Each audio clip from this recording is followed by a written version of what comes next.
കർത്താവായ യേശു മശിഹായ്ക്ക് മഹത്വം ഉണ്ടാകട്ടെ. ഈ ലൈവിലേക്ക് ഇന്ന് ഞങ്ങളെ ശ്രവിക്കുന്ന കർത്താവായ യേശു ക്രിസ്തുവിന്റെ നാമത്തിൽ ഈ ഗ്രൂപ്പിലേക്ക് കടന്നു വന്ന എല്ലാ സഹോദരങ്ങൾക്കും കർത്താവിന്റെ നാമത്തിൽ അതിയായ സ്നേഹവും നന്ദിയും ഈ സമയത്ത് രേഖപ്പെടുത്തുന്നു. സ്നേഹവന്ദനങ്ങളെ അറിയിക്കുന്നു. ഈ ഗ്രൂപ്പിൽ കർത്താവായ യേശു ക്രിസ്തുവിന്റെ ആദ്യ ശിഷ്യന്മാരിൽ കൂടെ കർത്താവ് പുറപ്പെടുവിച്ച സുവിശേഷം, ആ സുവിശേഷത്തിൽ ഞങ്ങൾ നിലനിൽക്കുവാനും ആ സുവിശേഷത്തെ എപ്പോഴും പ്രഘോഷിക്കുവാനും എല്ലാ ഈ ലോകത്തിലുള്ള സുവിശേഷങ്ങളിൽ എന്തൊക്കെ അതിൽ നിന്നും വിരുദ്ധമായിരിക്കുന്നു എന്ന് കാണിച്ചു കൊടുക്കാനും ഉള്ള ദൗത്യമാണ് ഞങ്ങൾ ഇന്ന് ചെയ്തുകൊണ്ടിരിക്കുന്നത്.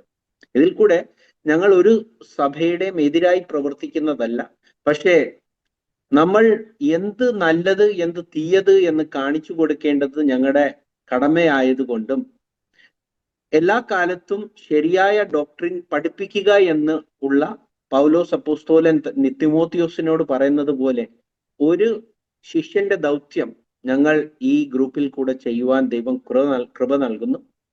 അങ്ങനെ ഞങ്ങളുടെ കഴിഞ്ഞ ബുധനാഴ്ച ഞങ്ങൾ ചെയ്ത ലൈവ് ഗേറ്റ് മിനിസ്ട്രീസ് എന്നുള്ള ഒരു കൂട്ടായ്മയുടെ അവരുടെ വീഡിയോ അനുസരിച്ച് സ്നാനം വേണ്ട എന്നുള്ള വിഷയത്തിന്റെ മേൽ ഉള്ള ചർച്ചയായിരുന്നു ഞങ്ങൾ കഴിഞ്ഞ ആഴ്ച ബുധനാഴ്ച നടത്തിയിരുന്നത്.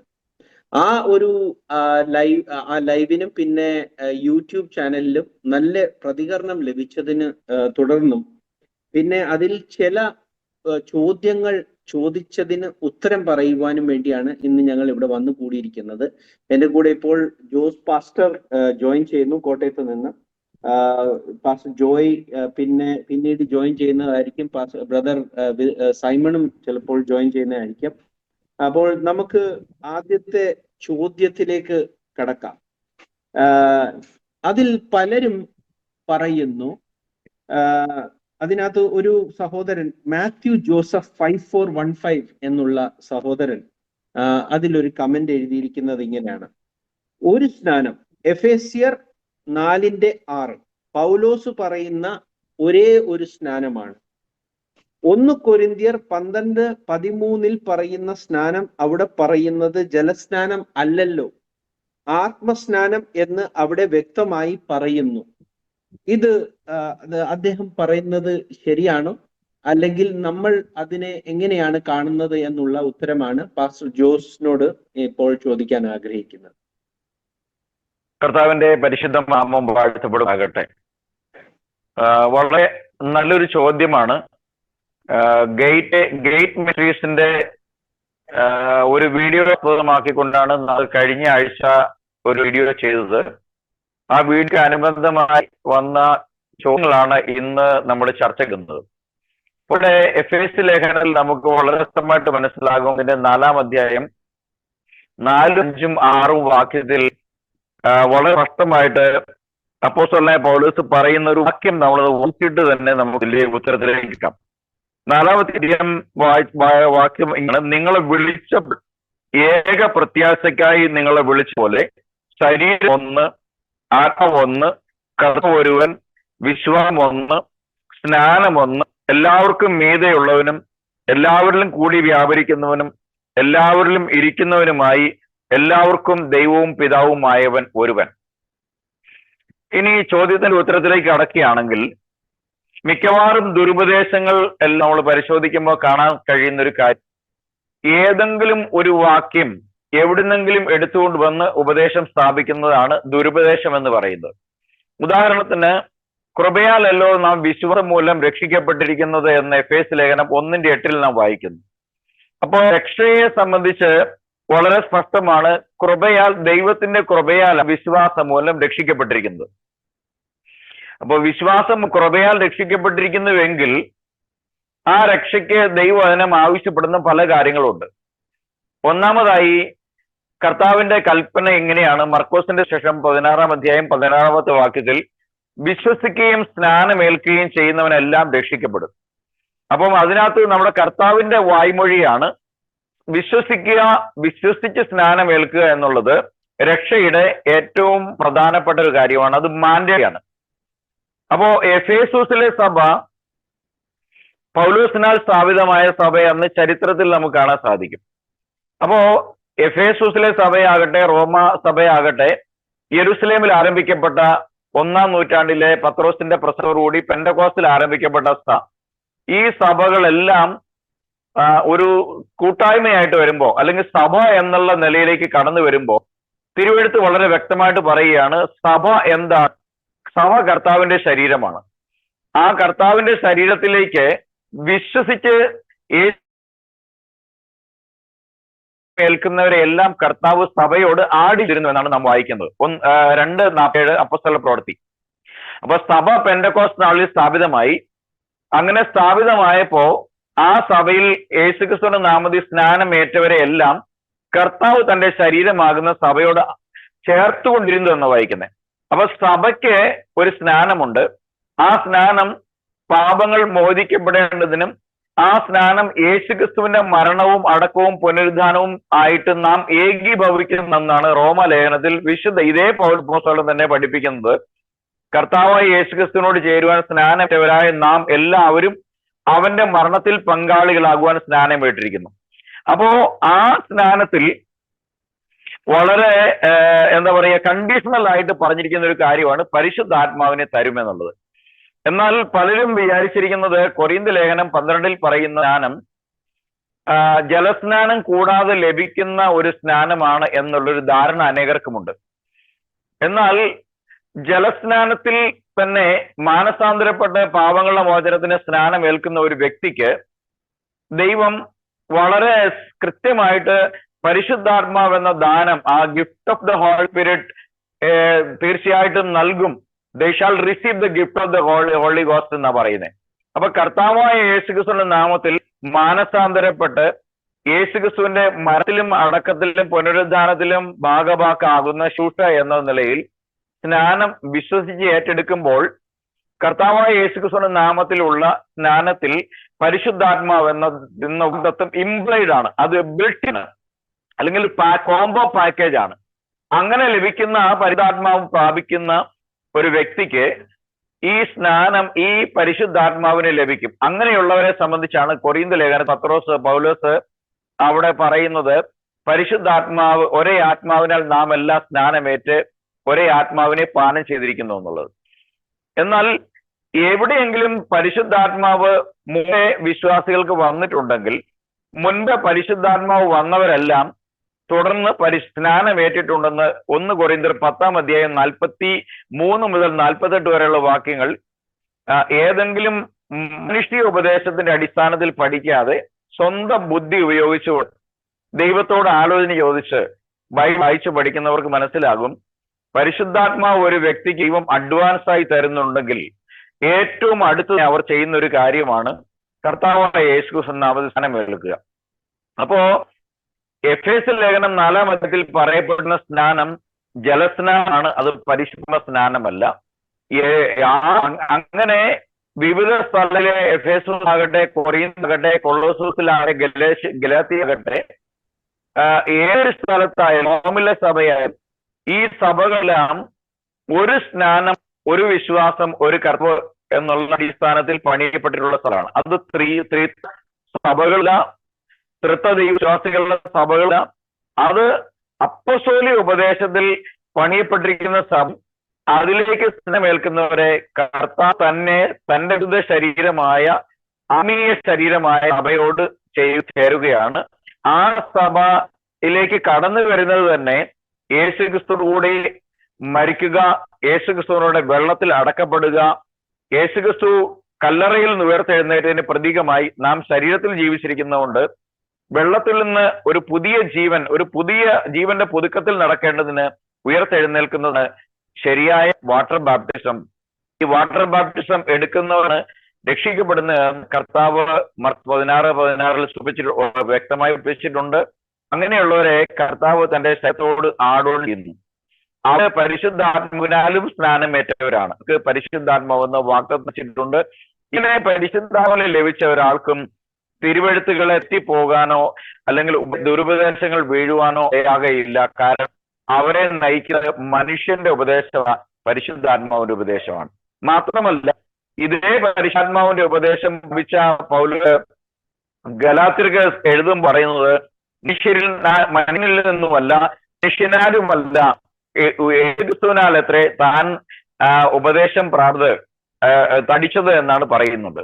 അപ്പൊ യേശുക്രിസ്തുവിൽ നിന്ന് ഉപദേശം ലഭിച്ചിട്ടുള്ള ഒരു വ്യക്തി താൻ തന്നെ സ്വയം അനനിയാസിന്റെ വാക്ക് കേട്ട് കർത്താവായ യേശുക്രിസ്തുവിനാൽ സ്നാനമേറ്റ വ്യക്തി, അങ്ങനെയുള്ള ഒരാൾക്ക് സ്നാനത്തെ നിഷേധിച്ച് പറയാൻ കഴിയുമെന്ന് ബൈബിൾ വിശ്വസിക്കുന്ന ആൾക്കും കഴിയുകയില്ല.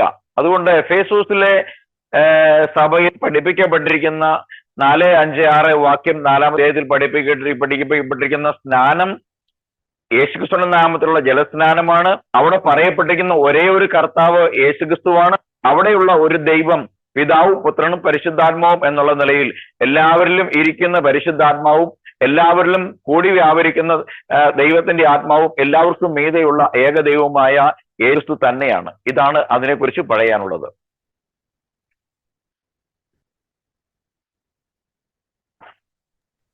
Thank you pastor. അവിടെ കേൾക്കുന്നില്ലല്ലോ. അടിസ്ഥാനപരമായ ഒരു കാര്യം അവിടെ പറഞ്ഞത്, പൗലോസിന്റെ സ്നാനം നമ്മൾ കണ്ടു കഴിഞ്ഞാൽ, അതായത് പൗലോസിന് സ്നാനം ഏൽക്കുമ്പോൾ അവിടെ പറയുന്നുണ്ട്, ഇനി എണീറ്റ് കർത്താവായ യേശു ക്രിസ്തുവിന്റെ നാമം എടുത്ത് തന്റെ പാപങ്ങളെ കഴുകുക എന്നുള്ള പറയുന്നു. അപ്പൊ വളരെ വ്യക്തമായിട്ട് പറഞ്ഞ ഒരു സ്നാനം പൗലോസ് എടുത്തിട്ട്, അതും പൗലോസ് എങ്ങനെയാണ് ഈ വിശ്വാസത്തിലേക്ക് വന്നതെന്ന് നമ്മൾ ആദ്യം നോക്കണം. ക്രിസ്ത്യാനികളെ കൊന്നൊടുക്കിയ പൗലോസ് ആണ് അവിടെ സ്നാനമെടുത്ത് പറയുന്നത്, അവിടെ അനന്യാസിനെ വിശ്വസിക്കുകയും കർത്താവായ യേശു ക്രിസ്തുവാൽ അനന്യാസ് നിയമിക്കപ്പെടുകയും ആ ഒരു കാര്യത്തെ ഏറ്റെടുത്ത് തന്റെ പാപത്തെ കഴുകിക്കളയുവാൻ, അത്രയും ഗാഠമായ ഒരു പാപം എന്ന് വെച്ച് കഴിഞ്ഞാൽ ക്രിസ്ത്യാനികളെ കൊന്നൊടുക്കിയ ഒരു മനുഷ്യന്റെ അവൻ തന്റെ സ്വന്തം പാപങ്ങൾ കഴുകിക്കളയുമ്പോൾ കർത്താവായ യേശു ക്രിസ്തുവിന്റെ നാമം എടുത്താണ് അത് കഴുകിക്കളയുന്നതെന്ന് വളരെ വ്യക്തമായിട്ട് പഠിപ്പിച്ചിട്ട്, പിന്നെ ആ വാക്ക് തെറ്റിച്ചിട്ട് യഹൂദൻ എന്ന വലിയ അവസ്ഥ വിട്ടിട്ട് ആ ഒരു ചെറിയ അവസ്ഥയിലേക്ക് ഇറങ്ങി വന്ന ആ മനുഷ്യൻ പോയി ഇനി വേറെ ഒരു സ്നാനം പഠിപ്പിക്കുമെന്ന് പറഞ്ഞു കഴിഞ്ഞാൽ അത് എനിക്ക് വിശ്വസിക്കാൻ പറ്റുന്നില്ല. നിങ്ങൾക്ക് വിശ്വസിക്കാൻ എങ്ങനെയാ പറ്റുന്നതെന്ന് എനിക്കറിയത്തില്ല. നമുക്ക് അടുത്ത ചോദ്യത്തിലേക്ക് കടന്നു പോകാം. അടുത്ത ചോദ്യം നമ്മുടെ കൂടെ ബ്രദർ സൈമൺ ഉണ്ട്. സൈമണോട് ചോദിക്കാനുള്ള ഒരു ചോദ്യം ഇതാണ്. ആ ചോദ്യം തന്നെ ഞാൻ ഒരു കാര്യം, ഇവിടെ പലരും വന്നിട്ട് ക്വസ്റ്റ്യൻ ചോദിച്ചിട്ടുണ്ട്, പരിശുദ്ധാത്മാവിന്റെ സ്നാനമേ ഉള്ളൂ, പരിശുദ്ധാത്മാവിന്റെ സ്നാനമേ ഉള്ളൂ. ഈ പരിശുദ്ധാത്മാവിന്റെ സ്നാനം എന്ന് പറഞ്ഞാൽ ഇന്ന് ഞാൻ ഏത് കിട്ടിയിട്ടുണ്ടോ എന്ന് ചോദിച്ചു കഴിഞ്ഞാൽ അവർ പരിശുദ്ധാത്മാവിനെ കിട്ടിയിട്ടുണ്ടെന്ന് തന്നെ പറയത്തുള്ളൂ. അത് കത്തോലിക്ക ആയാലും ഓർത്തഡോക്സ് ആയാലും ആരോട് ചോദിച്ചാലും അവരങ്ങനെ പറയത്തുള്ളൂ. അപ്പോൾ നമുക്ക് എങ്ങനെ അറിയാം പരിശുദ്ധാത്മാവിന്റെ സ്നാനം ഏത് സ്നാനമാണ് എന്ന് നമുക്ക് എങ്ങനെ തിരിച്ചറിയുവാൻ പറ്റും? എങ്ങനെയാണ് വചനത്തിൽ അത് കാണാൻ സാധിക്കുന്നത്? ഇത് ചോദിച്ചിരിക്കുന്നത് ജിജി സ്കറിയ 5398 എന്നുള്ള ഒരു സഹോദരന്റെ ഹാൻഡിലിൽ കൂടെയാണ് ഇത് ചോദിച്ചിരിക്കുന്നത്. എങ്ങനെയാണ് പരിശുദ്ധാത്മാവിന്റെ ശരിയായ സ്നാനം ഏതാണെന്ന് നമുക്ക് അറിയുവാൻ സാധിക്കുന്നത്? നല്ലൊരു ചോദ്യമാണ്. പരിശുദ്ധാത്മാവ് ലഭിച്ച് എന്നുള്ള കാര്യം ക്ലെയിം ചെയ്യുന്ന പല ആൾക്കാരും നമ്മൾ കാണുന്നുണ്ട്. ഇപ്പം എല്ലാ സഭയിലും, ഇപ്പൊ ഏത് സഭയിലായാലും ഇപ്പൊ ആൾക്കാർ പരിശുദ്ധാത്മാവ് ലഭിച്ചോ എന്ന് ചോദിച്ചു കഴിഞ്ഞാൽ മിക്ക ആൾക്കാരും സ്നാനമേറ്റ ആൾക്കാർ അല്ലെങ്കിൽ സ്നാനം ഏൽക്കാത്ത ആൾക്കാരും പറയുന്നത് പരിശുദ്ധാത്മാവ് സ്നാനം ലഭിച്ചു, പരിശുദ്ധാത്മാവിൽ സ്നാനം ലഭിച്ചുകൊണ്ട് എനിക്കിനി വെള്ളത്താൽ സ്നാനം എടുക്കേണ്ട ആവശ്യമില്ല എന്നുള്ളൊരു കാര്യം പറയാറുണ്ട്. പക്ഷെ ബൈബിൾ ഇതിനകത്ത് എന്തുവാ പറയുന്നതെന്നുള്ള കാര്യം നമുക്കൊന്ന് മനസ്സിലാക്കേണ്ട ആവശ്യമാണ്. പ്രത്യേകിച്ച് നമ്മൾ കാണുന്നതെന്ന് പറഞ്ഞു കഴിഞ്ഞാൽ ചില ആൾക്കാർ സ്നാനം എടുത്തു കഴിഞ്ഞിട്ട് പരിശുദ്ധാത്മാവ് ലഭിച്ചവരുണ്ട് ബൈബിളിനകത്ത്. അപ്പൊ നമ്മൾ ആ ബൈബിളിലെ സ്ഥാനങ്ങളൊക്കെ നോക്കുമ്പോഴത്തേക്ക് നമ്മൾ കാണുന്നതെന്ന് പറഞ്ഞു കഴിഞ്ഞാൽ അവിടെ പത്രോസ് അപ്പോസ്തല പ്രവൃത്തി 2:38 കർത്താവായ യേശു ക്രിസ്തുവിന്റെ നാമത്തിൽ സ്നാനപ്പെടുത്തിയതായിട്ടാണ് കാണുന്നത്. അവിടെ നമ്മൾ കാണുന്നതെന്ന് പറഞ്ഞു കഴിഞ്ഞാൽ ആ വിശ്വാസികളെല്ലാം അവർക്ക് പരിശുദ്ധാത്മാവ് ലഭിച്ചു കഴിഞ്ഞായിരുന്നു. ഓക്കെ, അപ്പൊ അത് കഴിഞ്ഞിട്ടാണ് അവരെ സ്നാനപ്പെടുത്തുന്നതും അത് കഴിഞ്ഞിട്ട് അവർ സഭയിലോട്ട് ചേരുന്ന ഒരു പ്രോസസ്സ് നമ്മൾ ആക്ട്സ് 2:38 നമ്മൾ കാണുന്നുണ്ട്. അപ്പം അവിടെ പറയുന്നതെന്ന് പറഞ്ഞാൽ അവർ യഹൂദന്മാരാണെന്നുള്ള രീതിയിൽ നമ്മൾ സംസാരിച്ച് അതുകൊണ്ടാന്നുള്ള രീതിയിൽ പറയുവാണെങ്കിൽ തന്നെ നമ്മൾ പിന്നെ കാണുന്നത് അപ്പോസ്തല പ്രവൃത്തി 10:44 മുതൽ 48 ഭാഗത്ത് നമ്മൾ കാണുന്ന പറഞ്ഞാൽ കൊർന്നേലിയോസിന്റെ ഭവനത്തിലും ഈ സെയിം കാര്യം നടക്കുക. അവിടെ പത്രോസ് അവിടെ ചെല്ലുന്നു.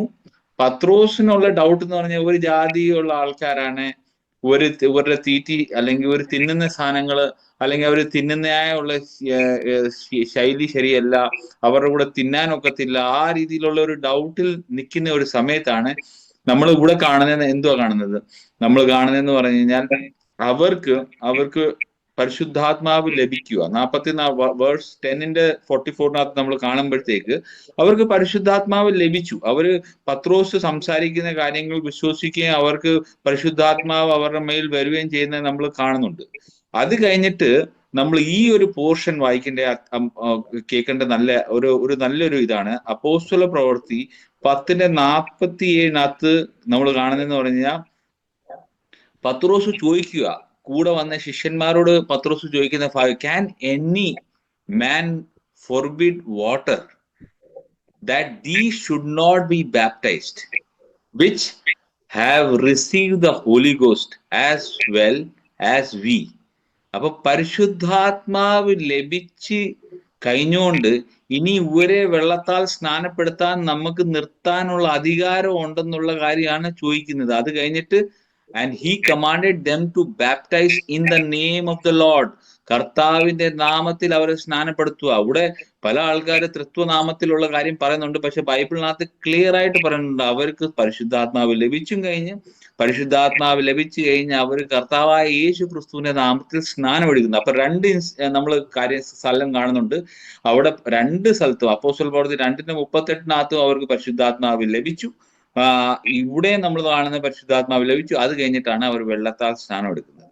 ഓക്കെ, അത് കഴിഞ്ഞിട്ട് നമ്മൾ ഇപ്പം പറഞ്ഞ പോലെ തന്നെ പോളിന്റെ ഇതും കാണുന്നുണ്ട്. പോളിന്റെയും കണ്ണുകൾ ദൈവം തുറക്കുന്നു. ആത്മാവാൽ യേശു ക്രിസ്തു പത്രോസിനോട് സംസാരിക്കുകയും പത്രോസിന്റെ കണ്ണുകൾ തുറന്നു തരികയും ചെയ്യുമ്പോഴത്തേക്ക് നമ്മൾ കാണുന്ന അനന്യാസ് വന്നിട്ട് പിന്നെ പറയുന്നു, okay, get up and wash away your since calling on the name of the Lord. അവിടെയും കർത്താവായ യേശു ക്രിസ്തുവിന്റെ നാമം വിളിച്ച് പാപങ്ങളെ കഴുകി കളയാൻ വേണ്ടിയാണ് പറയുന്നത്. നമ്മൾ ഇവിടെ നോക്കുമ്പോഴത്തേക്ക് 3-ാമത്തെ കാര്യമായി. അപ്പൊ ഇവിടെ നമ്മൾ കാണുന്നതെന്ന് പറഞ്ഞു കഴിഞ്ഞാൽ പത്രോസിന്റെ കണ്ണുകൾ തുറക്കുകയും പത്രോസിന് ആത്മാവിന്റെ വെളിവ് കിട്ടുകയും ചെയ്യുന്ന ഒരു ഭാഗം കണ്ടിട്ടും നമ്മളിവിടെ കാണുന്നത് വെള്ളത്താൽ പൗലോസ് സ്നാനപ്പെടുക. അത് കഴിഞ്ഞിട്ട് നമ്മൾ കാണേണ്ടതെന്ന് പറഞ്ഞു കഴിഞ്ഞാൽ അപ്പോസ്തല പ്രവൃത്തി 19 നമ്മൾ കാണുന്ന അവിടെ പൗലോസ് കുറെ ശിഷ്യന്മാരെ കാണുന്നു. അവരോട് ചോദിക്കുന്നു, നിങ്ങൾക്ക് പരിശുദ്ധാത്മാവ് ലഭിച്ചോ എന്നുള്ള കാര്യം ചോദിക്കുന്നു. അപ്പം അവർ പരിശുദ്ധാത്മാവിനെ പറ്റി കേട്ടിട്ട് പോലും ഇല്ലെന്നുള്ള കാര്യമാണ് പറയുന്നത്. അപ്പം ഒരു നല്ലൊരു പോയിന്റ് ഉള്ളതെന്ന് പറഞ്ഞാൽ ഇപ്പൊ പിതാവിന്റെയും പുത്രന്റെയും പരിശുദ്ധാത്മാവിന്റെ നാമത്തിലായി സ്നാനം നടത്തിക്കൊണ്ടിരുന്നെങ്കിൽ ഈ അപ്പോസ്തല പ്രവൃത്തി 19 എത്തിയപ്പോൾ പോലും അവർക്ക് പരിശുദ്ധാത്മാവിനെ പറ്റി പോലും അറിയത്തില്ല. എന്തോ പരിശുദ്ധാത്മാവ് പോലും അറിയത്തില്ല. എന്താന്ന് പറഞ്ഞാൽ ആ സമയത്ത് എല്ലാ സ്നാനം പിതാവിന്റെയും പുത്രന്റെയും പരിശുദ്ധാത്മാവെന്ന് പറഞ്ഞുകൊണ്ട് സ്നാനപ്പെടുത്തുകയായിരുന്നെങ്കിൽ ഈ ശിഷ്യന്മാർക്ക് അറിയായിരുന്നു ഈ പരിശുദ്ധാത്മാവ് എന്ന് പറഞ്ഞു കഴിഞ്ഞാൽ ഈ തൃത്വത്തിലെ 3-ാമത്തെ വ്യക്തിയാന്നുള്ള കാര്യം അവർക്ക് അറിയായിരുന്നു. പക്ഷെ ഇവിടെ നമ്മൾ കാണുന്നത് അവരെ കേട്ടിട്ട് പോലും ഇല്ല. അപ്പം അവിടെ നമ്മൾ കാണുന്നതെന്ന് പറഞ്ഞു കഴിഞ്ഞാൽ പൗലോസ് അവരെ കൽപ്പിക്കുവാണ് കർത്താവായ യേശു ക്രിസ്തുവിന്റെ നാമത്തിൽ സ്നാനപ്പെടുത്താൻ വേണ്ടി. അപ്പം നമ്മൾ മനസ്സിലാക്കേണ്ടതെന്ന് പറഞ്ഞാൽ ഇത്രയും സഭകളിലുള്ള ആൾക്കാര് അവർക്ക് പരിശുദ്ധാത്മാവ് ലഭിച്ചു എന്നുള്ള കാര്യം പറയുമ്പോൾ അവര് കർത്താവായ യേശു ക്രിസ്തുവിന്റെ നാമത്തിൽ സ്നാനം എടുത്തില്ലെങ്കിൽ അല്ലെങ്കിൽ എടുക്കാൻ സമ്മതമല്ലെങ്കിൽ ഇതിന്റെ അർത്ഥം അവർക്ക് പരിശുദ്ധാത്മാവിന്റെ വെളിവ് ഇതുവരെ കിട്ടിയിട്ടില്ല, പരിശുദ്ധാത്മാവ് അവർക്ക് ലഭിച്ചിട്ടില്ല, ഈ സത്യം അവർക്ക് ഇതുവരെ വെളിപ്പെട്ടിട്ടില്ല. പിതാവിന്റെയും പുത്രന്റെയും പരിശുദ്ധാത്മാവിന്റെ നാമം കർത്താവായ യേശു ക്രിസ്തു ആന്നുള്ള പത്രോസിന് കിട്ടിയ ആ താക്കോല് ഇവർക്ക് ഇതുവരെ ലഭിച്ചിട്ടില്ല. അതുകൊണ്ട് അവർ പരിശുദ്ധാത്മാവ് ലഭിച്ചെന്ന് പറയുന്നത് അത് കള്ളത്തരമാണ്. അത് ഒരിക്കലും സത്യമാകാൻ ഇതില്ല. പിന്നെ ഒരു കാര്യം കൂടെ ഞാൻ പറഞ്ഞ് അവസാനിപ്പിക്കുന്നു. നിക്കോദമസ് ജീസസ് എന്നോട് വന്ന് ചോദിച്ചതാണ് എങ്ങനെയാണ് how he can be reborn. അപ്പൊ അവിടെ വ്യക്തമായിട്ട് യേശു ക്രിസ്തു പറയുന്നുണ്ട്, വെള്ളത്താലും ആത്മാവാലും വീണ്ടും ജനിച്ചില്ലെങ്കിൽ നീ സ്വർഗരാജ്യം കാണത്തില്ലെന്നാ പറഞ്ഞിരിക്കുന്നത്. അപ്പം രണ്ടും ഇമ്പോർട്ടന്റ് ആണ്. ആത്മാവിന്റെ സ്നാനവും ഇമ്പോർട്ടന്റ് ആണ്, പരിശുദ്ധാത്മാവ് ലഭിക്കുന്നതും ഇമ്പോർട്ടന്റ് ആണ്, വെള്ളത്താൽ സ്നാനം എടുക്കുന്നതും ഇമ്പോർട്ടന്റ് ആണ്. ഇത് രണ്ടും ചെയ്യാത്തവർക്ക് എങ്ങും എത്താനൊക്കത്തില്ല. അവർക്ക് പരിശുദ്ധാത്മാവ് ലഭിച്ചെന്ന് മാത്രം പറയാം. Okay, thank you. Thank you. അപ്പൊ വളരെ വ്യക്തമായിട്ടുള്ള ഒരു കാര്യം ബ്രദർ സൈമൺ ഓർമ്മിപ്പിച്ചെന്ന് പറഞ്ഞു കഴിഞ്ഞാൽ, ദൈവത്തിന് നമ്മുടെ മനസ്സ് അറിയാം. അപ്പോസ്തല പ്രവൃത്തി കാണുമ്പോൾ നമുക്കറിയാം ദൈവത്തിന്റെ ഹിതം ആരാണ് നടപ്പാക്കുന്നത്, അവിടെയാണ് പരിശുദ്ധാത്മാവ് ആദ്യം കൊടുക്കപ്പെട്ടത്. അങ്ങനെ കൊടുക്കപ്പെട്ടവർ പിന്നെ വെള്ളത്താൽ സ്നാനം എടുക്കുന്നുണ്ടെന്നുള്ള കാര്യം അവിടെ വളരെ വ്യക്തമായിട്ട് പറയുന്നുണ്ട്. യേശു ഒരിടത്ത് വെള്ളത്താലും ആത്മാവാലും ജനിച്ചാലേ സ്വർഗരാജ്യം കാണൂ എന്ന് പറഞ്ഞാൽ ആ കൽപ്പനയ്ക്ക് പിന്നെ മാറ്റമില്ല. അപ്പോൾ ഈ വെള്ളത്താലും ആത്മാവാലും ജനിക്കണം, അങ്ങനെ ചെയ്യുന്നവർ മാത്രം, മനസാക്ഷി പ്രകാരം അങ്ങനെ ചെയ്യുന്നവർ മാത്രമേ പരിശുദ്ധാത്മാവ് ലഭിച്ചിട്ടുള്ളൂ. പലരും ആത്മാവ് ലഭിച്ചെന്ന് പറയുന്നുണ്ട്, പക്ഷെ നമുക്കറിയാം ഒരാത്മാവ് മാത്രമേ ഉള്ളൂ സത്യമുള്ളത്, ബാക്കി ഒരു ദിവസം വെളിപ്പെടും. അപ്പം thank you very much brother Simon. വേറെ ഒരു ചോദ്യം അപ്പോൾ ഈ വെളിപ്പെടുന്ന കാര്യത്തെ പറ്റി ജോസ് പാസ്റ്ററിനോട് ചോദിക്കാം നമുക്ക്. തോമസ് കുട്ടി PR 1623. അപ്പൊ PR ഇട്ടേക്കുന്നത് കൊണ്ട് പാസ്റ്റർ ആയിരിക്കാൻ സാധ്യത ഉണ്ടായിരിക്കും സഹോദരൻ. അപ്പം നാം ഇവിടെ കിടന്ന് തർക്കിച്ചിട്ട് സമയം കളയേണ്ട എന്ന് അദ്ദേഹം പറയുന്നു. കർത്താവ് മധ്യാകാശത്ത് തന്റെ സഭയെ ചേർത്ത് കൊള്ളുമ്പോൾ നിങ്ങൾ അവിടെ ഉണ്ടെങ്കിൽ നമുക്ക് ഇതൊക്കെ കർത്താവിനോട് നേരിട്ട് ചോദിച്ച് അറിയാം. ഇപ്പോൾ തന്നെ 45,000 ഡിനോമിനേഷൻ ഇവിടെ ഉണ്ട്. ഇതിലേതാണ് ശരിയെന്ന് ഇതുവരെ ക്ഷമിക്കണം മഹാപണ്ഡിതന്മാരെ, നിങ്ങളും മോശമല്ലല്ലോ. ആദ്യ പെന്തിക്കോസ്തിന് അടിച്ച് പിരിഞ്ഞ് പോയവരെ തന്നെ അല്ലയോ? ഇതുവരെ ഉണ്ടായിട്ടില്ല ഒരു സംഘടനയും, കർത്താവിന്റെ ഒറിജിനൽ സഭ ആരും ഇല്ല. എല്ലാം ദുരുപദേശ കൂട്ടങ്ങൾ തന്നെയാണ്. ജനിച്ച് കെട്ടിയെടുത്തത് തന്നെ കിടക്കാതെ എന്നൊക്കെ പറയുന്നു. പുള്ളി പറയുന്നത് എന്ന് വെച്ചാൽ ഒരു സഭ പോലും ഇവിടെ ഇല്ല, പലരും തല്ലിപ്പിരിഞ്ഞ സഭകളാണ്. 45,000-ഓളം സഭയുണ്ട്. നമ്മൾ ഇവിടെ കിടന്ന് തർക്കിച്ചിട്ട് കാര്യമില്ല. കർത്താവ് വരുമ്പോൾ നമുക്ക് എല്ലാവർക്കും ഒരുപോലെ ഉത്തരം അന്ന് കിട്ടും എന്ന് പറയുന്നു. അങ്ങനെ എല്ലാവരും എടുക്കപ്പെടുമെന്നും എല്ലാവർക്കും ഉത്തരം കിട്ടുമെന്നും ഉണ്ടോ, അതോ ദൈവം തന്റെ അപ്പോസ്തലന്മാരിൽ കൂടെ എല്ലാം വെളിപ്പെടുത്തിയിട്ടുണ്ടോ എന്നുള്ള ചോദ്യമാണ്. വളരെ നല്ല ചോദ്യമാണ് ഇപ്പൊ ചോദ്യം. അതില് തോമസ് കുട്ടി പാസ്റ്റർ തന്നെയാണ് ഞാൻ മനസ്സിലാക്കുന്നത്. അപ്പോ അതിൽ PR അദ്ദേഹത്തിലായിരിക്കാം.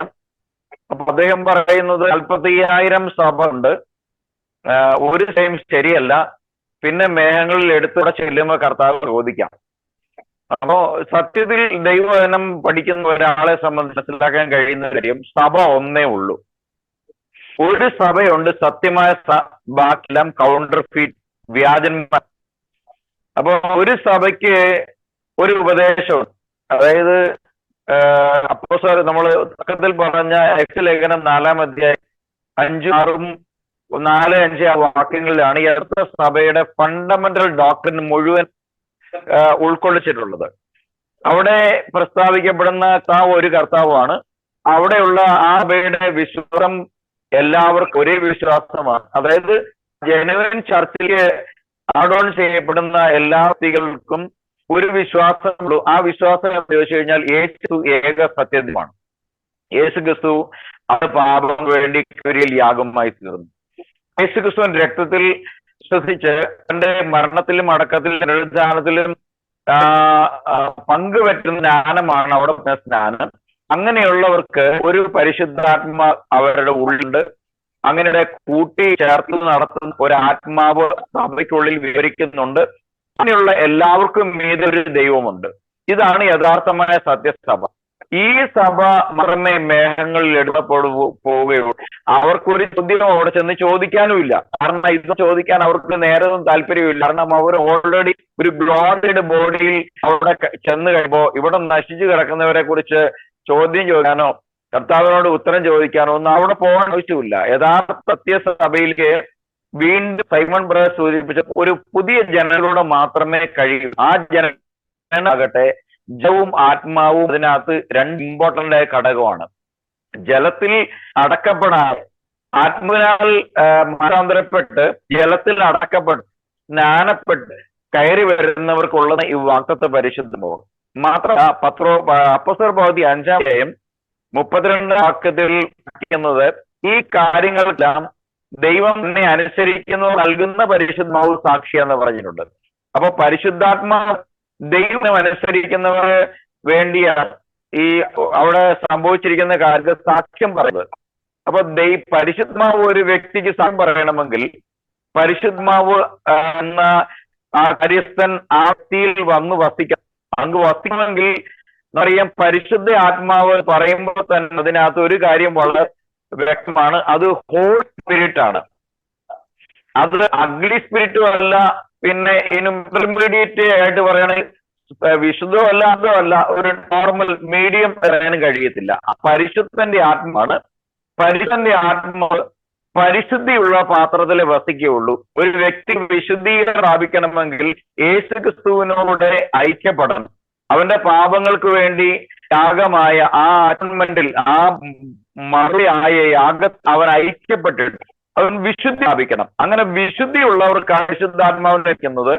വിശുദ്ധന്മാർക്ക് പരിശുദ്ധാത്മാവിനെ ലഭിക്കത്തില്ല.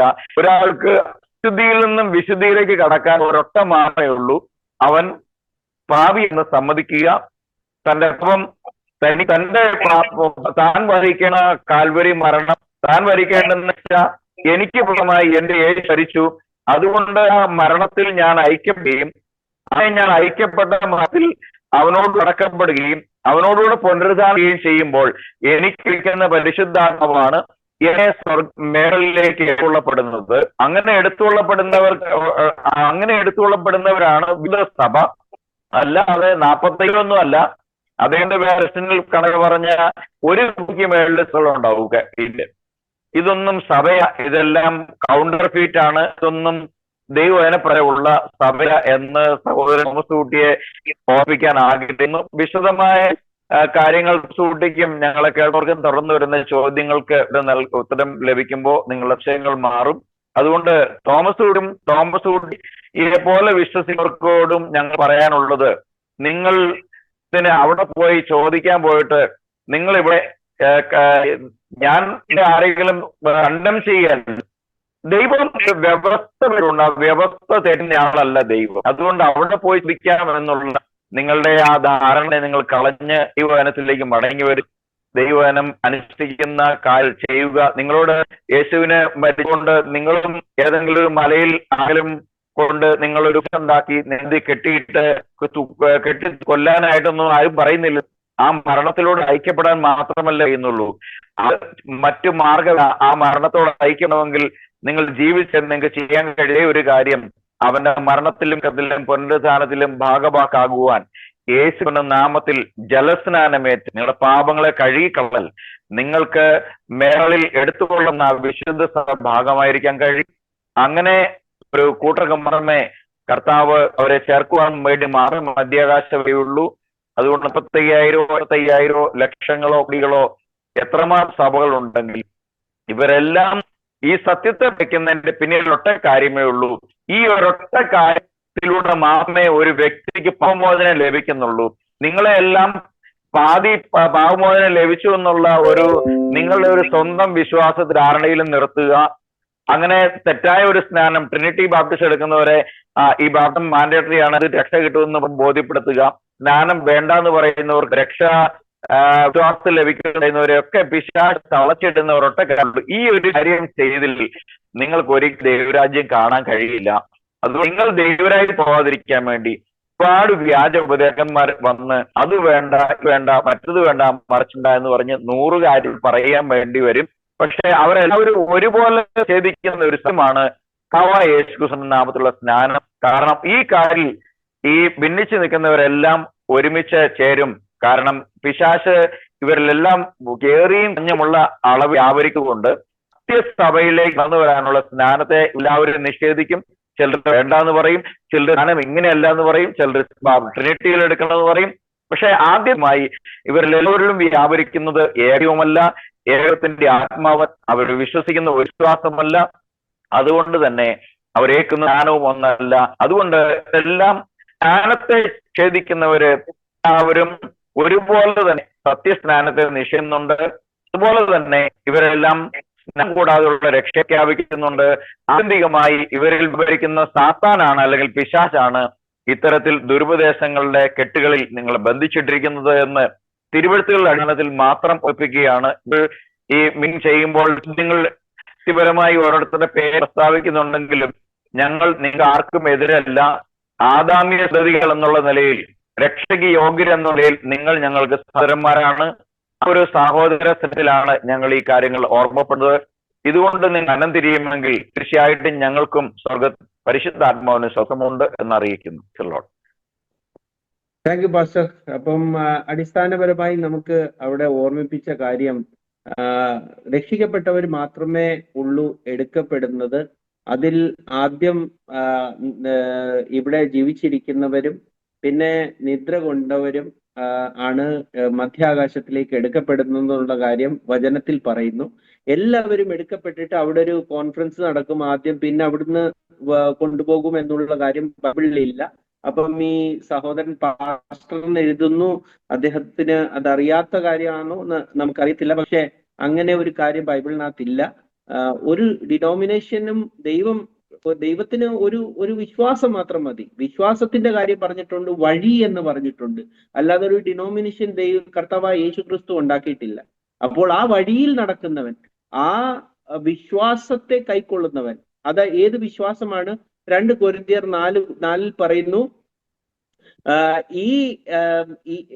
ഞാൻ പുറപ്പെടുവിച്ച സുവിശേഷം ആർക്കെങ്കിലും മറഞ്ഞിരിക്കുന്നു എങ്കിൽ, ഞാൻ എന്ന് പറഞ്ഞു കഴിഞ്ഞാൽ പൗലോസാണ് അവിടെ സംസാരിക്കുന്നത്. കൊരിന്ത്യർ വിശ്വാസത്തിലോടാണ് സംസാരിക്കുന്നത്. ആർക്കെങ്കിലും ഞാൻ പുറപ്പെടുവിക്കുന്ന സുവിശേഷം മറഞ്ഞിരിക്കുന്നു എങ്കിൽ അത് നശിച്ചു പോകുന്നവർക്ക് ആണ് എന്ന് വളരെ വ്യക്തമായിട്ട് പറയുന്നു.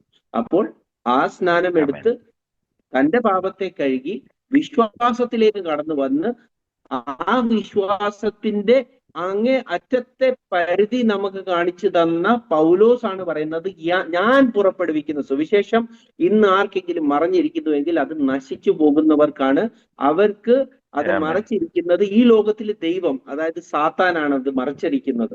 അപ്പൊ സാത്താനിന്റെ ഏജന്റ് വന്നിട്ട് പറയുക സ്നാനം വേണ്ട എന്ന് പറയുകയും നിങ്ങൾ അത് കൈക്കൊള്ളുകയും ചെയ്താൽ അത് നിങ്ങൾക്ക് നല്ലതായിരിക്കാം.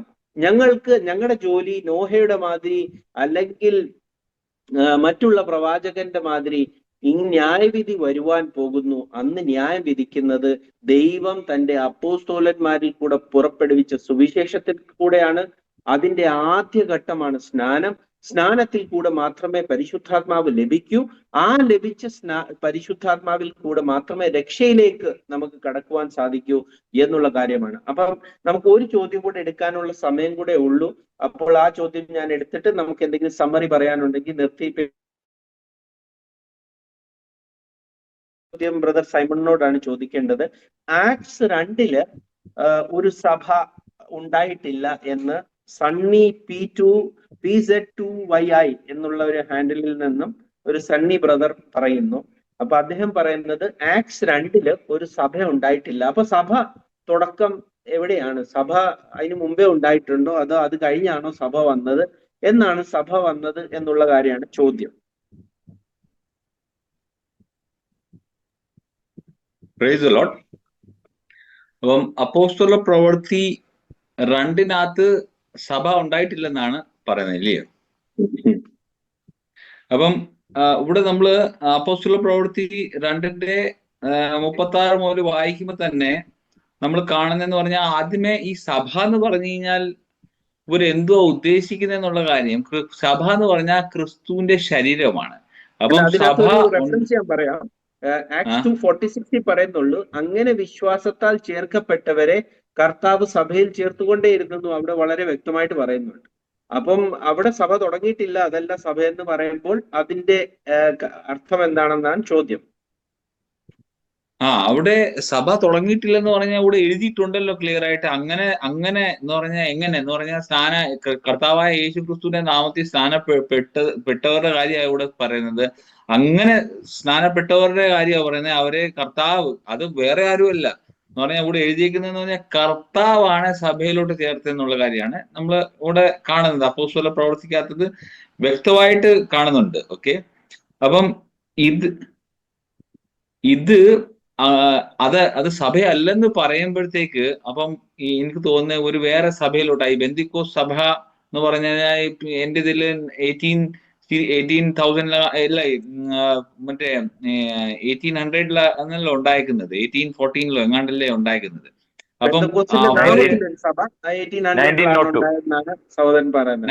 1902 എന്ന് പറയുന്നത്. ഓക്കെ, അപ്പം ഇവിടെ നമ്മൾ ക്ലിയർലി കാണുന്ന അപ്പോസ്തല പ്രവർത്തിക്കാത്തത് ക്ലിയർ ആയിട്ട് അത് പറയുന്നുണ്ട് എന്ന് പറഞ്ഞാൽ അങ്ങനെ എന്ന് പറഞ്ഞു കഴിഞ്ഞാൽ ഈ പറയുന്ന കർത്താവായ യേശു ക്രിസ്തുവിന്റെ നാമത്തിൽ സ്ഥാനപ്പെട്ടവരെല്ലാം ക്രിസ്തു എന്ന് പറഞ്ഞാൽ ക്രിസ്തുവിനെ ധരിക്കുക. ക്രിസ്തുവിനെ ധരിക്കുക എന്ന് പറഞ്ഞാൽ ക്രിസ്തുവിന്റെ ശരീരത്തിന്റെ ഭാഗമായി തീരുക. അപ്പൊ അങ്ങനെയാണ് ആ സഭയിലോട്ട് ചേരുക എന്ന് പറയുന്നത്. ക്രിസ്തുവിന്റെ ശരീരത്തോട്ട് ചേരുന്നതാണ് സഭയിലോട്ട് ആവുക എന്ന് പറയുന്നത്. ഇത് വ്യക്തമായിട്ട് അപ്പോസ്തല പ്രവൃത്തി മുതലാണ് ഈ ഒരു ക്രിസ്തുവിന്റെ ശരീരം എന്ന് പറഞ്ഞാൽ നമ്മളെല്ലാം സ്ഥാനപ്പെട്ടവരെല്ലാം ക്രിസ്തുവിനെ ധരിക്കുക എന്ന് പറയുന്നത്. ഓക്കെ, അപ്പൊ ക്രിസ്തുവിനെ ധരിക്കുന്നവരാണ് സഭയുടെ ഭാഗമായി തീരുന്നത് എന്നുള്ള കാര്യം. അല്ലാതെ ഒരു ഡിനോമിനേഷനിൽ പോയി അവിടുത്തെ മെമ്പർഷിപ്പ് എടുത്തെന്ന് പറഞ്ഞിട്ട് സഭയിലോട്ട് ആവുന്നില്ല. ഇവിടെ ക്രിസ്തുവിന്റെ ശരീരത്തോട്ടാണോ ആ സഭയുടെ പേരെന്ന് പറഞ്ഞു കഴിഞ്ഞാൽ കർത്താവായ യേശു ക്രിസ്തു എന്ന ക്രിസ്തുവിന്റെ ശരീരമായതുകൊണ്ട് അത് തന്നെയാണ് അതിനകത്തുള്ളത്. ഇത് തന്നെയാണ് ഉദ്ദേശിക്കുന്നത്. എനിക്ക് തോന്നുന്ന ഈ ഒരു അത് തന്നെയാണ് കറക്റ്റ്. എന്താന്ന് വെച്ച് കഴിഞ്ഞാൽ അദ്ദേഹം ചോദിക്കുന്ന കാര്യം സഭ അവിടെ തുടങ്ങിയിട്ടില്ല, അങ്ങനെ ഒരു സഭ തുടങ്ങിയിട്ടില്ലെന്ന് പറയുന്നു. വചനം അങ്ങനെയല്ല. അപ്പോസ്തല പ്രവൃത്തി 2:46 പറയുന്നു, സഭയെ പറ്റി പറയുന്നു. അപ്പം പാസ്റ്റർ ജോസ് അതിനെ പറ്റി കുറച്ചുകൂടെ ഒന്ന് സമറൈസ് ചെയ്തിട്ട് നമുക്ക് പിന്നെ ഇത് വൈൻഡ് അപ്പ് ചെയ്യാം. Okay, praise the Lord. ദൈവത്തിന്റെ ശുദ്ധമായ വാഴ്ത്തപ്പെട്ടാകട്ടെ. അദ്ദേഹത്തിന്റെ ചോദ്യത്തിന് മറുപടി വരുന്നതിന് മുമ്പ് ഇന്ന് ചോദ്യം വരികയാണെങ്കിൽ പറയാൻ വേണ്ടി കഴിച്ചിരുന്ന ഒരു കാര്യമുണ്ട്. അതില് ഈ നമ്മുടെ ഈ ഗേറ്റ് മിനിസ്ട്രീസ് എന്നെ സബ് ചെയ്തുകൊണ്ട് ഒരുപാട് കമന്റുകൾ എന്നെ തുടങ്ങാം. ഗേറ്റ് മിനിസ്ട്രിന് ശരി സ്നാനം വേണം എന്നുള്ളൊരു കാര്യം വരുന്നു. അപ്പൊ അത് ബൈബിൾ പഠിക്കുമ്പോൾ നമുക്ക് മനസ്സിലാക്കുന്ന ഒരു കാര്യം, അവരുടെയൊക്കെ വിശ്വാസ പ്രമാണത്തെ അടിസ്ഥാനത്തിൽ നോക്കിയാൽ, ഒന്ന് പത്രോസ് മുഖാന്തരം യെരൂശലേമിൽ ആരംഭിച്ച ഒരു സഭ, അതാണ് എന്റെ ആടുകളെ മേയ്ക്കുക എന്ന് പറഞ്ഞ് പത്രോസിന് യോഹന്നാന്റെ സുവിശേഷം 22-ാം അധ്യായത്തിൽ യേശുക്രിസ്തു കമ്മീഷൻ കൊടുക്കുകയും പിന്നീട് ആ ആടുകളെ കർത്താവ് തന്റെ പുനരുത്ഥാനത്തിന്റെ ശേഷം സ്വർഗാരോഹണത്തിനും ശേഷം തന്റെ പരിശുദ്ധാത്മാവിനെ അവരുടെ മേൽ അയച്ചതിന് ശേഷമുള്ള പ്രസംഗത്തോടുകൂടി കർത്താവ് ഒരു വിശുദ്ധ സഭയെ ഭൂമിയിൽ ഉളവാക്കുകയാണ്. ആ ചോദ്യത്തിന്റെ ഉത്തരവ് ഇതിനോടൊപ്പം വരികയാണ്. അപ്പൊ ആണ് ഒരു സഭ ഈ ഭൂമിയിൽ ഉളവായി. കാരണം ഏറ്റവും വലിയ സാക്ഷി പറയുന്നത് 2:47 ആക്ഷേപിക്കുന്നത് കർത്താവ് രക്ഷാപിക്കുന്നവരെ ദൈവതി സഭയോട് ചേർത്തുകൊണ്ടിരുന്നു. അപ്പൊ അത് ഏത് സഭയാണ്? ഒരു സഭയുള്ളൂ, അനേക സഭയോട് ചേർത്തെന്ന് പറയില്ല. കാത്തലിക് ചർച്ച് ചേർത്തെന്ന് പറയണമെങ്കിൽ കാത്തലിക് ചർച്ച് അവിടെ ഇല്ലല്ലോ. AD 325 വരെയും കാത്തലിക് ചർച്ച് ഇല്ല. അപ്പൊ അവിടെ ഒരു സഭയുണ്ട്. ആ സഭ കർത്താവായ യേശുക്രിസ്തുവിന്റെ സഭയാണ്. അതിലേക്ക് പ്രവേശിക്കുന്ന ഒരു ബെഞ്ച് മാർക്ക് ഉണ്ട് എന്ന് പറഞ്ഞാൽ, നമുക്കറിയാം മിലിറ്ററിയിലൊക്കെ ചേരണമെങ്കിൽ ഒരു ക്വാളിഫയിങ് റൗണ്ട് പൂർത്തിയായി അവരുടെ ഏറ്റവും അവസാനത്തെ ടെസ്റ്റും പാസ്സായി കഴിയുമ്പോൾ ഫെയിൽ ആവുന്നവനെ എല്ലാം വീട്ടിൽ പൊക്കോളാൻ പറയും, പാസ്സാകുന്നവരെ കോഴ്സിലേക്ക് എടുക്കുക. അപ്പം കർത്താവിന്റെ ശരീരത്തിലേക്ക് പാസ് ഔട്ടായി എൻ്റർ ആവണമെന്നുണ്ടെങ്കിൽ അതിന്റെ ഏറ്റവും വലിയൊരു ബെഞ്ച് മാർക്ക് എന്ന് പറയുന്നത് പാപം മോചിക്കപ്പെടണം. കാരണം എല്ലാ മനുഷ്യ പാപികളെന്നാണ് ബൈബിൾ പറയുന്നത്. അപ്പൊ എല്ലാവരും പാപം ചെയ്ത് ഒരുപോലെ ദൈവദേശിതരായി തീരും. അപ്പൊ ഈ പാപികളും നിന്നും ഒരു ഭാഗം ആളുകളെ ദൈവം വിശുദ്ധന്മാരുടെ ഗണത്തിലേക്ക് പെടുത്തുക. ഒറ്റ കാരണത്താൽ യേശുക്രിസ്തുവിന്റെ മരണത്തിലും അടക്കത്തിലും പുനരുത്ഥാനത്തിൽ വിശ്വസിച്ചു. യേശുക്രിസ്തു എന്റെ പാപത്തിന്റെ പരിഹാരമായി മരിച്ചു എന്ന് വിശ്വസിക്കുകയും സ്നാനമേൽക്കുകയും ചെയ്യുന്നവരെല്ലാം രക്ഷിക്കപ്പെടും എന്നുള്ള കൽപ്പന പ്രകാരം പരിശുദ്ധാത്മാവ് പൗലോസിലൂടെ സംസാരിച്ച വചനത്തിന്റെ അടിസ്ഥാനത്തിൽ അന്ന് മാനസാന്തരപ്പെട്ട് അവർ ഹൃദയത്തിൽ കുത്തുകൊണ്ട് ഇവനെ ക്രൂശിച്ച് ഞങ്ങളാണ്, അതിന്റെ ഉത്തരവാദികൾ ഞങ്ങളാണ് എന്ന് മനസ്സിലാക്കിയപ്പോൾ ആ പാപത്തിന്റെ ശിക്ഷയായ മരണം അവര് സ്നാനത്തിലൂടെ ഏറ്റെടുത്ത് അങ്ങനെ അവർ സ്നാനപ്പെട്ട് വെള്ളത്തിൽ നിന്ന് കയറി വാഗ്ദത്ത പരിശുദ്ധാത്മാവിനെ പ്രാപിച്ചപ്പോൾ ദൈവം ആ ബെഞ്ച് മാർക്ക് കടന്നതുകൊണ്ട് 3000 ആളുകളെ തന്റെ സഭയോട് ചേർത്തു. പിന്നീട് ദിനം പ്രതി ഓരോ ദിവസവും ഈ പ്രോസസ്സിലൂടെ കടന്നു വരുന്നവരെ ചേർത്തായിരുന്നു. ഇന്നും ചേർക്കപ്പെട്ടു എന്നുള്ളതിന്റെ തെളിവാണ് ഞാനും നിങ്ങളും ഇന്ന് ഈ പ്ലാറ്റ്ഫോമിൽ ഇരിക്കുന്നത്. അവൻ നമ്മളെ ആ ശരീരത്തോട് ചേർത്തുകൊണ്ടിരിക്കുക. സ്റ്റിൽ ഇന്നും ഈ ദിവസവും ഇപ്പോൾ എവിടെയെങ്കിലുമൊക്കെ ദൈവം ആളുകളെ ചേർത്തുക. ഇതാണ് എടുത്തുകൊള്ളപ്പെട്ട സഭ. ഇതിന്റെ ഉപദേശത്തെ നിഷേധിക്കുന്നവർക്ക് സഭയെ ഇല്ല എന്ന് പറയാം, ഉള്ളത് സംഘടനയാണെന്ന് പറയാം, അല്ലെങ്കിൽ അവരിത്തരം ഒരു സഭ ഇന്ന് ഉണ്ടോ എന്ന് അറിയില്ലാത്ത ആളായിരിക്കാം. പക്ഷേ ഒന്ന് സത്യമായിട്ടുള്ള ഒരു സഭയുണ്ട്. ആ സഭയുടെ ഉപദേശം പത്രോസ് പഠിപ്പിച്ചാലും പൗലോസ് പഠിപ്പിച്ചാലും ഒന്ന് തന്നെയാണ്. അപ്പൊ ഞാൻ പറയാൻ ആഗ്രഹിച്ച വിഷയത്തിൽ വരുമ്പോ ഒന്ന് സമ്മറൈസ് ചെയ്യാൻ ആഗ്രഹിക്കുക. ഇവിടെ അപ്പോസ്തല പ്രവൃത്തി 15-ാം അധ്യായത്തിൽ നമുക്ക് കാണാൻ കഴിയുന്ന ഒരു കാര്യം അതിൽ ഇങ്ങനെയാണ്. നമുക്കറിയാം, പൗലോസ് സ്നാനമേറ്റ് പിന്നീട് അറോയിൽ പോയി ദൈവവചനം ആഴത്തിൽ പഠിച്ച് പിന്നീട് 3 വർഷങ്ങൾക്ക് ശേഷം യെരുസലേമിൽ പത്രോസിനെ കാണാൻ, കേഫാവിനെയും മറ്റ് ശിഷ്യന്മാരെയും കാണാനായി എന്ന് നമ്മൾ പറയുന്നുണ്ട്. അങ്ങനെ അവിടെ വരുമ്പോഴുള്ള ചില കാര്യങ്ങൾ എങ്ങനെയാണ്? പൗലോസും പത്രോസിന്റെയും സഭകളുടെ പാരലൽ സഭയാണോ? അങ്ങനെ ഒരു സഭ ഉണ്ടെങ്കിൽ പൗലോസിന്റെ ശുശ്രൂഷ തുടങ്ങിയപ്പോൾ ഒരു പാരലൽ സഭ, സ്നാനം വേണ്ടാത്ത ഒരു സഭയുണ്ടായി. പത്രോസിന്റെ ശുശ്രൂഷയാൽ യെരുസലേമിൽ സ്നാനമുള്ള ഒരു സഭയുണ്ടായി. അങ്ങനെയെങ്കിൽ 2 സഭകൾ എക്സിസ്റ്റ് ചെയ്യണം.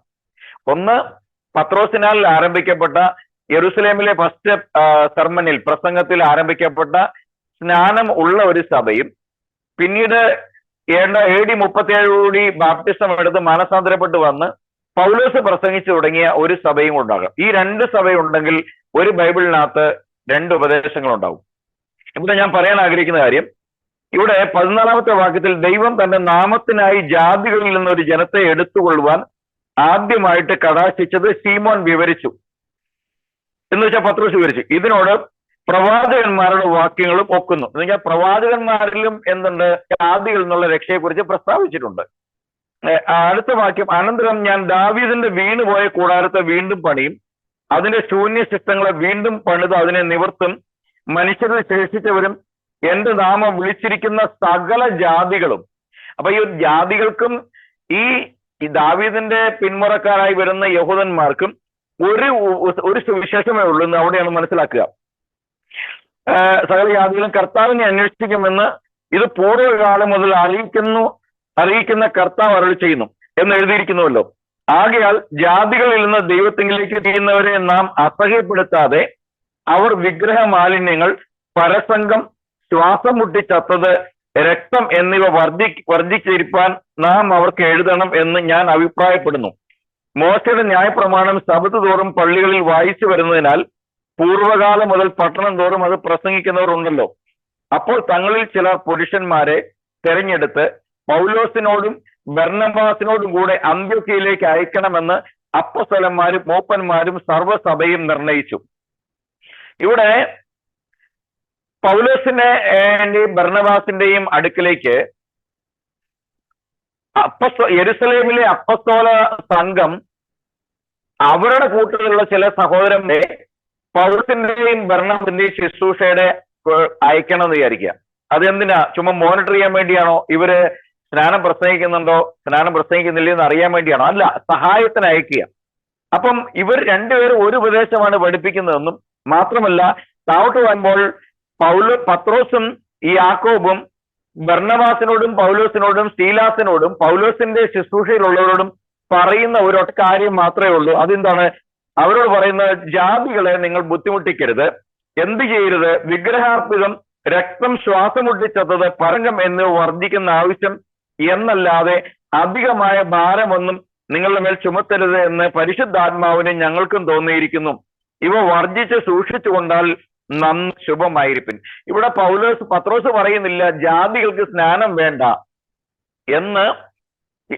ബർന്നബാസിന്റെയും സീലാസിന്റെയും പൗലോസിന്റെയും ശുശ്രൂഷ, അല്ലെങ്കിൽ പൗലോസിന്റെ ശിഷ്യന്മാരായ ബർന്നബാസിന്റെയും സീലാസിന്റെയും ശുശ്രൂഷ ജാതികളുടെ നടക്കുമ്പോ അവരോട് പത്രോസ് പറയുന്നില്ല നിങ്ങൾക്ക് സ്നാനം വേണ്ടെന്നല്ല, മറിച്ച് ജാതികളെ ഭാരപ്പെടുത്തരുത്. വർജിക്കേണ്ട കാര്യങ്ങൾ എന്താണ്? വിഗ്രഹാർപ്പിതം തിന്നരുത്, ശ്വാസം മുട്ടിച്ചത്തത് തിന്നരുത്, രക്തത്തോടുകൂടി മാംസം ഭക്ഷിക്കരുത്, വേറൊന്നും ചെയ്യരുത്.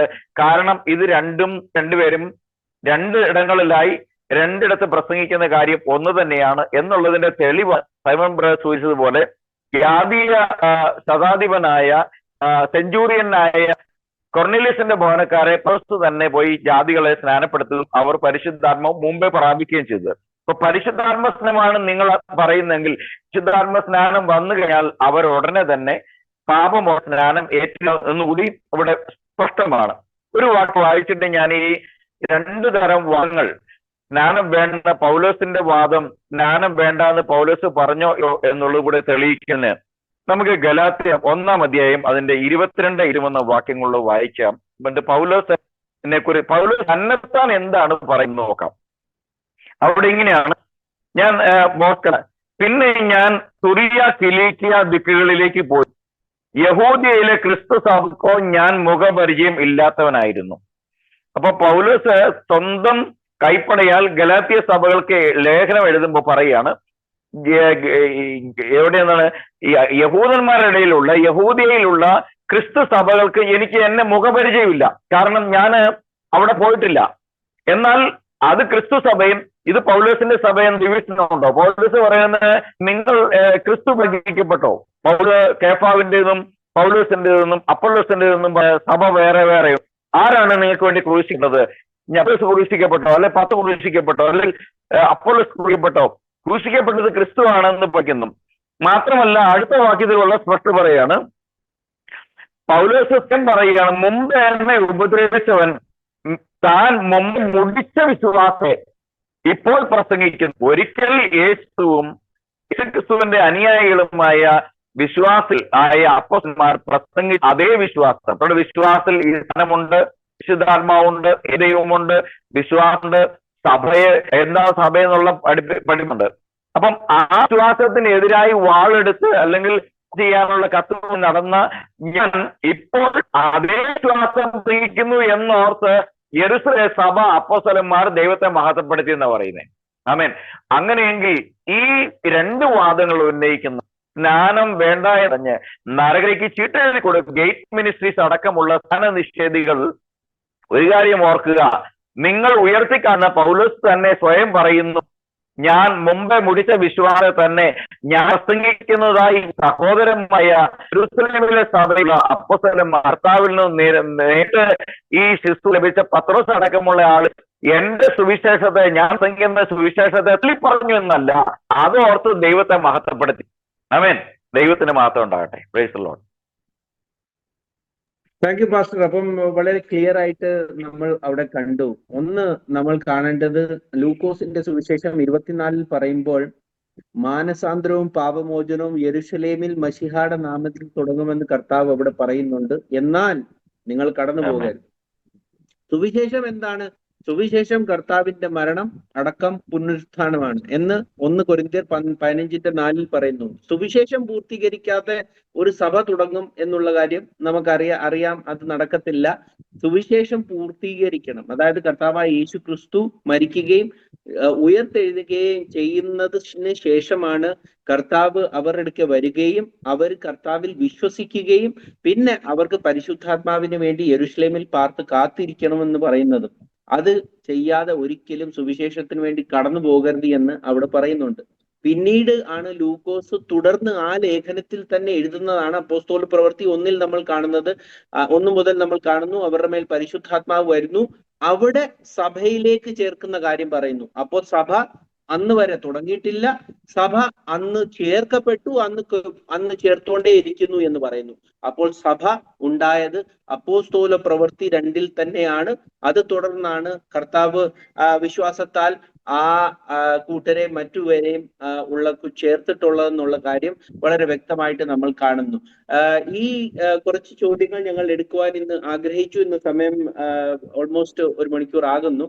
അപ്പോൾ നമ്മൾ ഇനി അടുത്ത എപ്പിസോഡിൽ കൂടുതൽ ചോദ്യങ്ങൾ എടുക്കുന്നതായിരിക്കും. ഇനി നിങ്ങൾക്ക് ചോദ്യങ്ങൾ ഉണ്ടെങ്കിൽ കമന്റുകളായിട്ട് എഴുതാവുന്നതാണ്. നല്ല കമന്റുകൾക്ക് വേണ്ടി നല്ല കമന്റുകൾ എഴുതിയ പല സഹോദരങ്ങളും ഉണ്ട്, അവർക്ക് നന്ദി അറിയിക്കുന്നു. പ്രോത്സാഹനത്തിന് വേണ്ടി കർത്താവിന്റെ നാമത്തിൽ അവർക്ക് സകല സ്നേഹവന്ദനവും അറിയിക്കുന്നു. എല്ലാ വീഡിയോ കണ്ടവരും താങ്ക്സ് പറയുന്നു. എല്ലാവരെയും ദൈവം അനുഗ്രഹിക്കട്ടെ. സത്യം എന്തായാലും ദൈവത്തിന്റെ ആത്മാവ് മുഖാന്തരം മാത്രമേ നിങ്ങൾക്ക് ലഭിക്കുമാറാകത്തുള്ളൂ.